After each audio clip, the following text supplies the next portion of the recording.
जो 2.5 मिलियन तादाद थी वो कहाँ चली गई? That is persecution. इनको तंग किया गया है।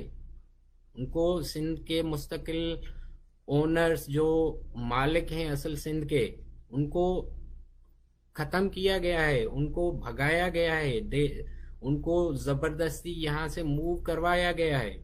और वहाँ पे जो सेटलमेंट हो रही है वो किसकी हो रही है? पंजाब और चाइना की सेटलमेंट हो रही है।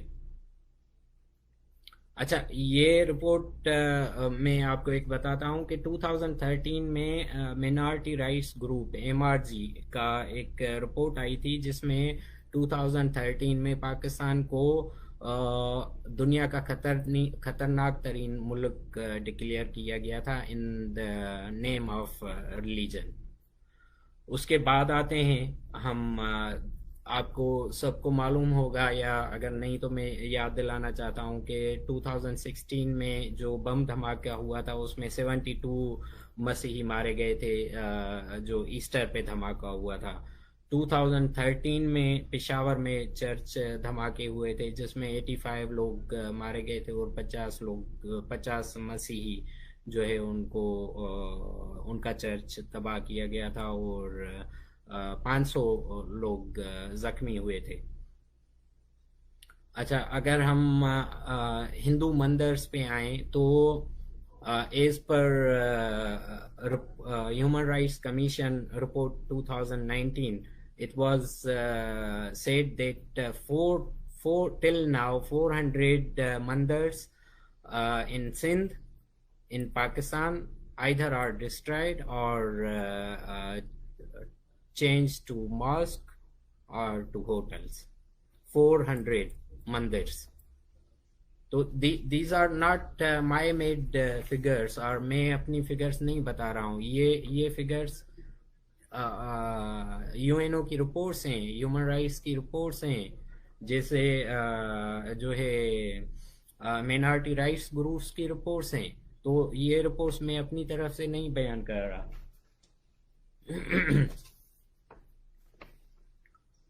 तो ये तो हो गई एट्रोसिटीज और जो जुल्म हो रहा है। अभी मैं आपको एक जो है बात करने जा रहा हूँ, वो है हमारा जो है फोर्स्ड डिसअपियरेंसेस और मिसिंग पर्सन्स का। सिंध में अभी लास्ट हफ्ते में, जैसे मैंने पहले बताया, कि 50 लोगों को जो है उठाया गया है, जबरन उठाया गया है, मिलिट्री ने उठाया है। हालांकि आर्टिकल 10 ऑफ पाकिस्तान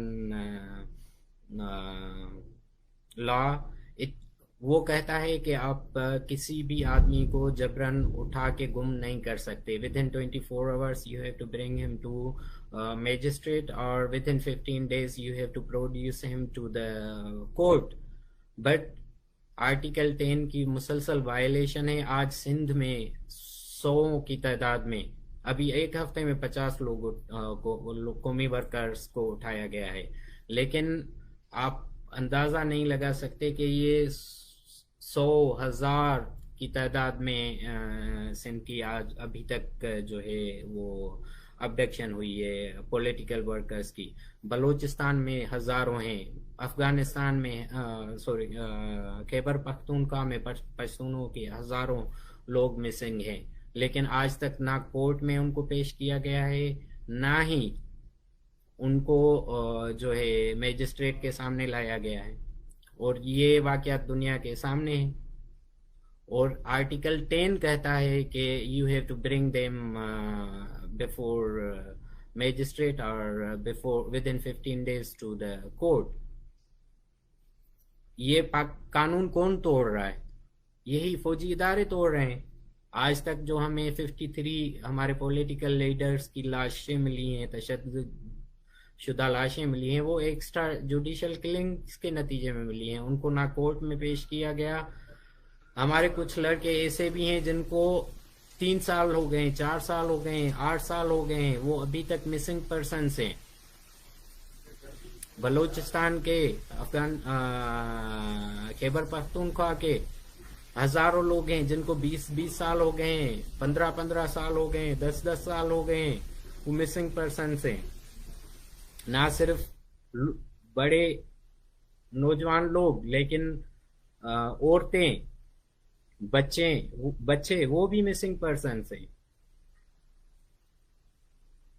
तो ये जो आर्टिकल 10 है या आर्टिकल 25 है पाकिस्तान का, जिसमें कहा जाता है कि फ्रीडम ऑफ एक्सप्रेशन, लेकिन हमारे पास कहाँ पे फ्रीडम ऑफ एक्सप्रेशन है? मैं अमेरिका में बैठा हुआ हूँ, मैं ये बात कर रहा हूँ, लेकिन उसके नतीजे मुझे देखने पड़ेंगे, वो देखेंगे, कोई मसला नहीं है। लेकिन वहाँ पे आपको कुछ अरसा याद होगा कि जो पाकिस्तानी ब्लॉगर्स थे, इवन वो पंजाब से थे, उनके साथ क्या हुआ? उनको उठाया गया। 5 bloggers was abducted just for freedom of expression.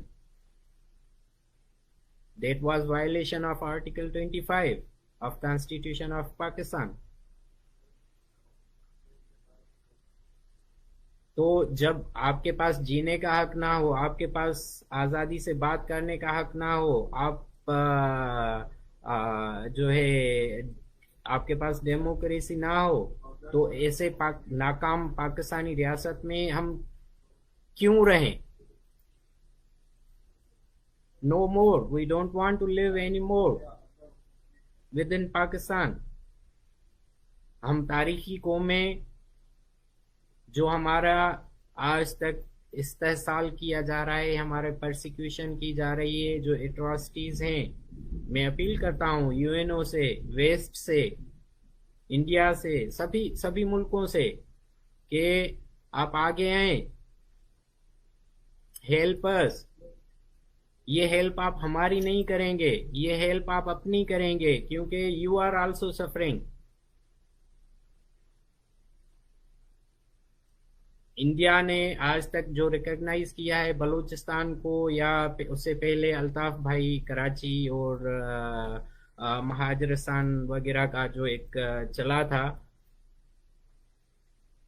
लेकिन मैं आपको ये बताना चाहता हूं कि जब तक सिंध आज़ाद नहीं होगा, बलूचिस्तान और ये जो है खैबर पख्तूनख्वा और सभी, ये नहीं हो सकेंगे, क्योंकि पाकिस्तान की जो 65% इकानमी है, जो रेवेन्यू है, वो सिंध से बिलोंग करता है। सिंध कार्डिनियल पार्ट है। We have 70 million mosses. Until Sindh will not take a part in this struggle, मेरी 2013 में, आई थिंक 2012 में मैं दुबई में था, तो नवाब खैरबख्श साहब से फ़ोन पे बात हुई थी। तो नवाब खैरबख्श साहब ने उस टाइम ये हमें यानी लेक्चर दे रहे थे, तो उन्होंने कहा था कि बलूचिस्तान की जो आज़ादी है वो सिंध से रिलेटेड है। सिंध की आज़ादी के बगैर बलूचिस्तान की आज़ादी नहीं हो सकेगी, क्योंकि हमारी जो सिंध की डेमोग्राफी है, और हमारे पास जो डीप सी है, और हमारे जो मासेस हैं, जब तक उनको एक्टिवेट नहीं किया जाएगा, तब तक बलूचिस्तान की आज़ादी मुमकिन नहीं है।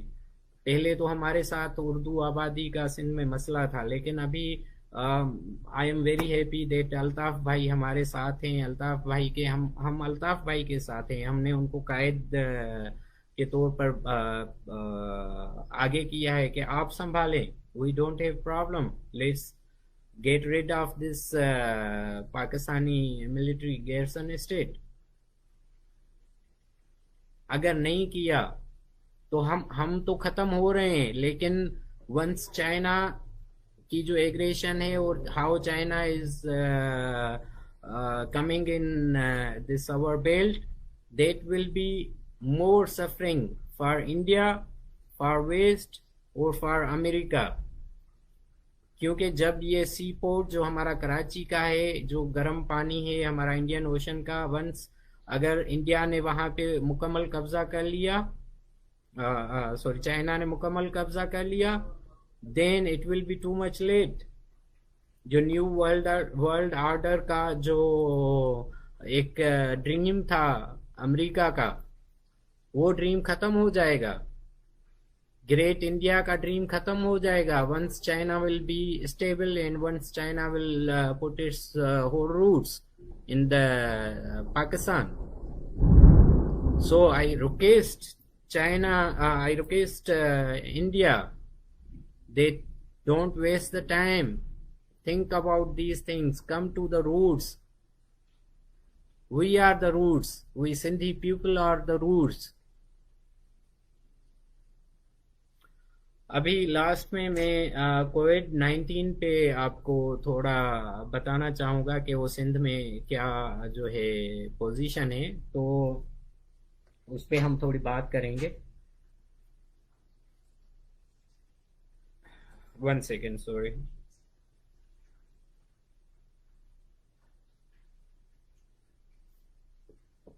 हाँ, कोविड-19 जैसे ही स्टार्ट हुआ था कि इसमें चाइना से जो स्टार्ट किया गया, मैं तो यही बोलता हूँ, I am very very clear on this that this is biological war by China.